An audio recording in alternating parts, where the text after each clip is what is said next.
Good evening. You were listening to James O'Brien this morning when he said that the working classes have been left with nothing and workplace dignity has been eroded by neoliberalism accumulating for 14 years. If that's the case, why is he supporting Keir Starmer? We'll keep everything the same and constantly demonising Corbyn is going to change all of that. At least he didn't blame Brexit this time. Maybe he hasn't taken his FBP pill today. Well, the thing is, Richie, is the key part of this is how he says that, well, workplace dignity has been eroded by neoliberalism over 14 years rather than, 45 years. At least now he's starting to think about neoliberalism as a political ideology. The problem is it seemed to be, in James's eyes, an artifact of the 14 years of conservative rule that we've had, rather than an artifact of 45 years of market fundamentalism essentially being the driving force in all of the politics in this country. That's the difference here. If he'd have said neoliberalism over 45 years, I'd be like, yeah, based, James. Again, Captain Hindsight winning once again. But unfortunately, no, he sees it as a problem of the last conservative era and not indeed about the ideological basis for people who have been running our political and economic establishments for the last 45 years. To JOB, Blair is Jesus. I don't even necessarily think that he's Jesus necessarily. I just don't think that they think that Tony Blair represents the same kind of politics. Because in his book,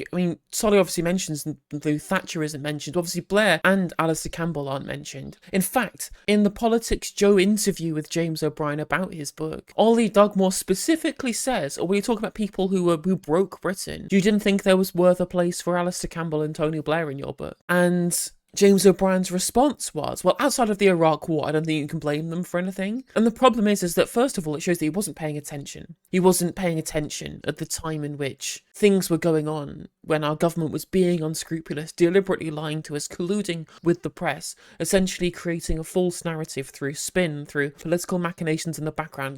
The way they changed the Labour Party to make it into like a kind of facsimile of the Conservative Party, kind of One Nation type people, just slightly more kind of socially progressive, because they did do good kind of social reform under the Blair administration, but it's the economic ideology that we're talking about. Did James O'Brien ever bring up Peter Mandelson? Such statements as Thatcherites should be welcome in the Labour Party? Does he not understand, the undermining of what the Labour Party was supposed to support? The removal of Clause 4? Does he mention any of these things? Well, of course he doesn't.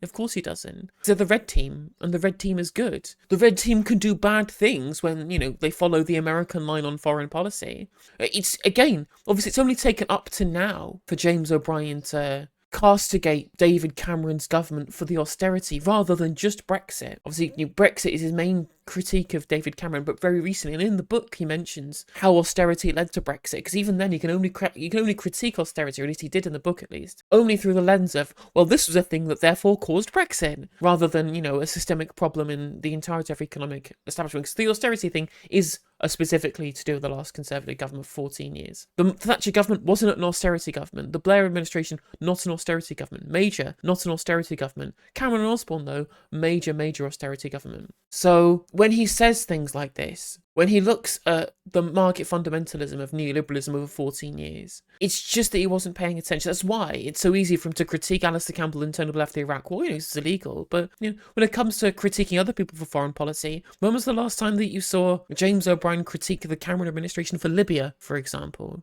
He's critiquing the current Conservative government over Gaza. But again, it's the Iraq War in Blair terms only seems to get mentioned because it otherwise would have been impossible for him to ignore. Really and truly, I think the most embarrassing moment as far as James O'Brien is concerned was when they were discussing the Natalie Elphicke stuff. Let me find the clip. This was James O'Brien discussing the Natalie Elphicke defection. Honestly, this stuff needs to be heard to be believed. So let's have a listen and see what James O'Brien was saying about it before. Temporarily permissible to be a little bit footballified until you've got the ball over the line. Starmer's Labour, right? So it's really important to... I can't believe I'm pausing this early, but the phrase, it is temporarily okay to be a little bit footballified until you've got the ball over the line, it's literally the excuse that they all make for telling these little white lies. Oh, well, we were justified in lying. We were justified in being duplicitous because, what's really important is being able to win. And once you've won, then you can be truthful, as if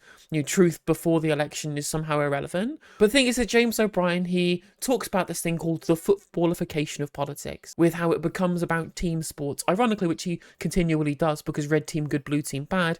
no real criticisms of the Starmer leadership and the Starmer campaign. After all of that, he basically admits it straight up that he's very happy to be able to give far more leniency to Keir Starmer because he likes him, because he's got a sensible vibe. Because it's all vibes for these people rather than policy. And then suddenly, when something completely indefensible happens in the name of political gamesmanship is done by Keir Starmer by accepting Natalie Elphicke, and a racist person who defended her husband after he was charged with sexual assault, who hates the trade unions and attacked Marcus Rashford for feeding children, accepting her into the Labour Party, completely against the whole values of the party. Suddenly James O'Brien is like, well, actually, even though I hate footballification of politics, I'll let this one slide. It's fine to be permissible, to be a little bit footballified in terms of, well, you just get football over the line, so we can accept just rancid, absolute human trash like Natalie Elphicke into the party of Labour,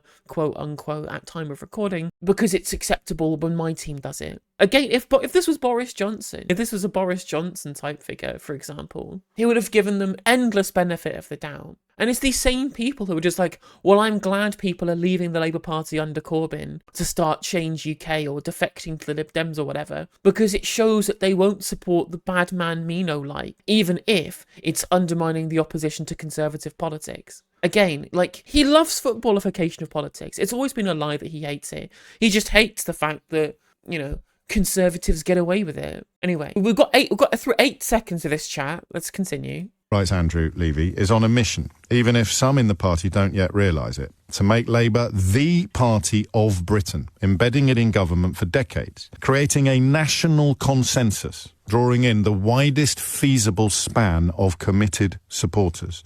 The purpose is to transform the country. More on that in a moment. Quotes, doing an Attlee and... How are you supposed to cast your net as wide as possible and then actually change the country? Surely, if you're casting the net as wide as possible, it will include a large number of people who literally want everything to stay the same. If you want to have broad-scale change, your coalition needs to only include people who want to see meaningful change. Which is the problem for James, because he doesn't actually want real, actual change. Again, because he was offered it for 4 years from 2015 to 2019, and he turned it down. He explicitly repudiated the idea of maybe people like him paying a little bit more tax, and our foreign policy having at least a little bit of humanity towards it. A little bit of internationalist foreign policy. Nope, not allowed either of those things. Those are beyond the pale. Actual, real change will undermine that. Keeping everything broadly the same, but having people who look more competent with better vibes in charge. Now that's the kind of change that we can rely on by ensuring that it doesn't matter what you believe in, even if it's that feeding children is bad, which to be fair is also what Starmer believes, you can be welcomed with open arms into the Labour Party.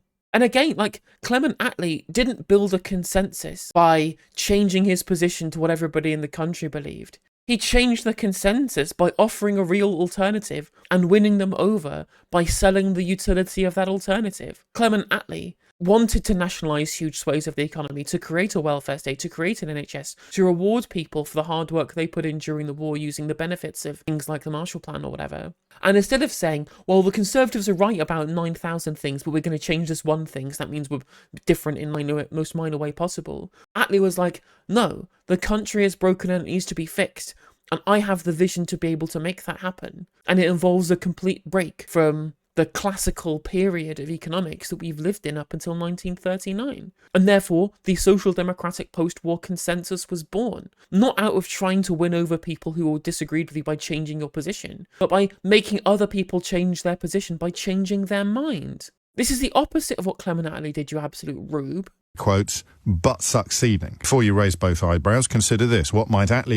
How did Attlee not succeed? But-skillism was the de facto economic ideology of our country from 1945 until 1979. It's called the Postwar Consensus for a reason, because it involves state control over lots of the economy, high taxes on the rich, huge amounts of council housing and state expenditure in infrastructure. Attlee won the argument. And his colleagues have achieved if Labour had been in power a lot longer. You can't do that by just attracting and retaining voters from the centre ground. You need many of those flirting with the extremes to join you and stick with you. MPs are a different... When this happened, when he said this, This is him reading out a Twitter thread. My immediate quote of this was that pixelated boat tweet, where it's like, the thing about politics is you have to compromise. I'm like, okay, so it's a compromise with the left. Compromise with the left then. Have a compromise with the left wing of the ideological spectrum. Compromise with the left? God, no. I meant compromise with racists. Which is essentially the position these people take. Yeah, exactly. The idea that Attlee was hiding what he was going to do, or that he changed his position to become a party of the centre ground. He didn't do that. He pulled the centre ground leftwards by selling left-wing politics to the country. Matter from voters, of course. Their views are public. But voters' views are generally secret. They're only shown to the ballot paper in the privacy of the polling booth. Any defecting MP is vulnerable to very obvious political attack. Voters can defect without embarrassment, except perhaps towards their previous selves, and without personal disadvantage. Starmer needs the voters for his grand... Yeah, it's very easy for people to defect when you're not offering anything different. So people who like conservative policy and conservative ideology, but don't like Rishi Sunak or Esther McVeigh, can just put their tick in the Labour box and go, brilliant, nothing will fundamentally change. Let's go, Joe. Strategy to succeed. The strategic value of a defecting MP is the signal that it sends. So, the Elphick defection tells voters tempted by or actually voting for reform and the like that it's okay to vote Labour. A centrist Tory MP defecting to Labour would send a similar message to voters otherwise tempted to support the Lib Dem. Why would we want reform voters to vote Labour? Again, if your entire position is, well, it doesn't matter what we do in government, as long as we get people's votes, we can just change our position regardless. Like, if somebody is a Reform UK voter, what values do they share with the Labour Party? Again, unless you can convince them that Labourism as an ideology is better than their far-right nationalist authoritarianism, free market ideology, which is the opposite of Labourism, unless you can change their mind, which you've not done. You've not changed them. They've changed your mind. Again, this idea that people talk about of, well, the left don't want converts, they want to weed out traitors, doesn't work if you're the one who changes your mind. If you change your mind rather to agree with other people's rather than rather than getting them to change their mind to agree with you, you are the convert. You've been converted. I'd love that, Ben. It would be incredible. It's a clever move to appeal to voters. And you're entitled to hate that, but you're not entitled to deny that it's a clever move designed to appeal to voters. You're entitled to think it won't work, but you're not entitled to deny, without detaching yourself from observable reality, that it's a clever move designed to win votes. What do you want your party to do? Win votes. So I'm not being... Yeah, exactly. Why don't we just get rid of the name Labour, disaffiliate all the trade unions, call it the Conservative Party Mark II, Electric Boogaloo, and then have done with it? Why bother being a Labour Party? Why bother pretending to adhere to Labour values? Just fucking get rid of the charade then. Why bother with elections? If only one ideology is permissible, if only one ideology is the permissible ideology of policy that the British state commits itself to, just fucking get rid of elections then. Just let Rupert Murdoch coronate a new Prime Minister every 5 years. Deliberately obtuse. I'm not being defensive. I'm not being overly footballified, except in the context of wanting this lot out now and not finding it. See, literally, this is James O'Brien explicitly saying, well, I don't really want more footballification, except I do, and I only want it because I want the red team in because they're the good team. You are doing the meme. You are being footballified, James. You are doing everything that you say that you hate, except you've always been doing it because this was always you. Instead of, it turns out the Get the Tories Out brigade actually were the Get the Tories in the Labour Party brigade, after all. Let's just listen to that again. Just listen to how ridiculous this phrase is again. I'm not being defensive. I'm not being overly footballified, except in the... I'm not being overly footballified. Again, it's only fine. I can have a little bit of footballification as a treat. I can allow politics to be footballified, but only in a limited and specific way. But it's not being defensive, though, chat. It's not being defensive. Us are saying the Conservative Party ideology and Conservative Party policy is democidal and destroys lives and is the reason why the Conservative Party is bad, and that we have to eradicate conservatism as an ideology from public policy making. This is footballification, even though it's specifically about the mechanics of policy. But getting the bad team into the good team, yeah, well, my team, red team wins. Like, this is literally him. He's literally doing everything that he says that he hates. Peak centrism. Peak centrism here by James O'Brien. Peak centrism. This is why they will describe our politics by not actually engaging with the reality of what we're proposing, by critiquing us in policy terms, by repudiating the ideological beliefs that we hold. It's by denigrating the fact that we hold those beliefs in the first place. The reason why you know it's about power to them rather than about utility is because they never say, oh, well, that will never work because XYZ reason, here's my theory behind why I disagree with what you believe. What they'll say is, oh, you're a socialist, are you? You're a leftist. Well, that's student politics. That's activist politics. I thought you wanted power, not to be in protest. You just want to sit around in your Marxist book clubs talking about how much you hate everybody and holding up placards. Because populism is bad, populism bad, populism bad. That's what they personally will always refute leftists with. Because, you know, there is plenty of critiques, some of it warranted, some of it not, of leftist ideology and leftist beliefs. I will say that. I will very happily debate people on the beliefs that I hold. But centrists and liberals, they don't want to have that debate. They just want to dismiss us out of hand, treat us like persona non grata, treat us as being politically irrelevant, which is why they're glad that we've been excised from the Labour Party, either voluntarily or deliberately, because they don't want to have to deal with any of our arguments.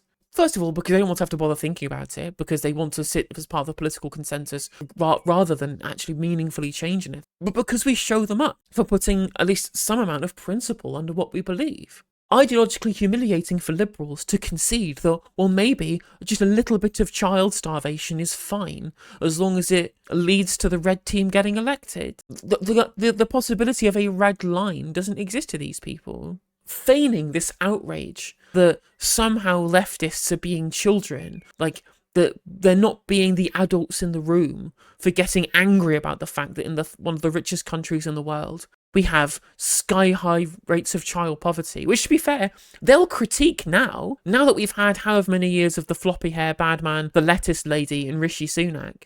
Now we've had the 4 years of these people, now that Theresa May and Cameron, the sensible Conservatives, have gone, suddenly they're all welcome to say how much of a national disgrace it is, an international disgrace it is, that we can't feed our children, that wages have been compressed for so long, that however many people died because of conservative policy making, that what's happening in Gaza, for example, is unconscionable, because there's no proper opposition to this anymore. It's incredibly ironic watching James O'Brien, for example, on his radio show, getting mad about the fact that people call him anti-Semitic for opposing the actions of the State of Israel. And I'm like, you literally did the same thing to Jeremy Corbyn for 4 bloody years, you absolute steaming hypocrite. I guess Captain Hindsight wins again. Literally, he was on his radio show the other day talking about how terrible right to buy was. Yeah, I agree. I'm glad you agree with us now. It's a shame that you were the one who were attacking somebody who actually held that position when you weren't bothering paying attention because you were too busy pissing your pants about bloody Brexit. But if you want this party to win votes, you want them to win as many votes as possible. And the tension, the balance. If I was in a political party, I would want to win as many votes as possible that I would need to be able to have a government without having to compromise such principles as don't welcome rape apologists into my party. I don't think that's necessarily a too high of a bar to cross, James. Or maybe I'm just a little bit too footballified. Is between doing something that might lose you votes even as it helps you win a few more. That's what Rishi Sunak's doing. That's what Rishi Sunak is doing by tacking to the right. He's losing the centre, who are already drawn towards Keir Starmer's Labour Party. Now he's reaching further in to the Tory support base for more votes. Because if he... Exactly, because now there's just no difference, right? There's no difference between the two. It's like, oh, so this incredibly forensic, excellent move. Well done, Mr. 5D chessman, for becoming so right-wing that even Reform UK supporters want to change their vote to you. Oh, how clever, excellent and forensic, Sir Keith. I mean, I think the Labour Party will have its Passo moment eventually. If he wants to undertake a platform of change, a programme of change for this country, he is going to need not only a massive majority, he's going to need more than one term in power. He doesn't need a massive majority. He just needs a majority. He's 20 points ahead already. He doesn't need an extra 2 points of Reform voters who will get attracted to the party because Natalie Elphicke thinks they'll stop the boats. So see beyond the pungency on a personal level of Natalie Elphicke and look instead at the big political tectonic plates, and you will see Keir Starmer trying to shift them for generations. Sarah's in High Wycombe. Sarah, what would you like to say? The tectonic plates, you can't move the tectonic plates unless you have meaningfully different policy. Again, I'll go back to the Clement Attlee thing. It was specific that he wanted to create a different consensus, and he did do that by changing people's minds by having materially different policy. Changing your policy so that it becomes the same as everybody else to win over the votes of people who used to vote for the other party means that the other party has won the argument, James. And that's the difference between Attlee and Starmer. And of course, that one of them is a principled man and the other one is an absolutely duplicitous liar who continually lies for political gain. Like Clement Attlee, real statesman. Keir Starmer, or at least the people behind his campaign at the very least, duplicitous political careerists. It's as simple as that. Hey there, if you enjoyed the video, make sure that you like and leave a comment. That helps the video out in the algorithm. If you subscribe and ring the bell, it'll let you know when I go live. I stream every day on YouTube and Twitch. You can also follow all of my socials down in the description. And if you want to support me in a more financial manner, there's a join button for memberships. It's just 99p to be a member on YouTube, as well as a Patreon, and there's some merch there as well. And hopefully I'll catch you on the next video. Take care.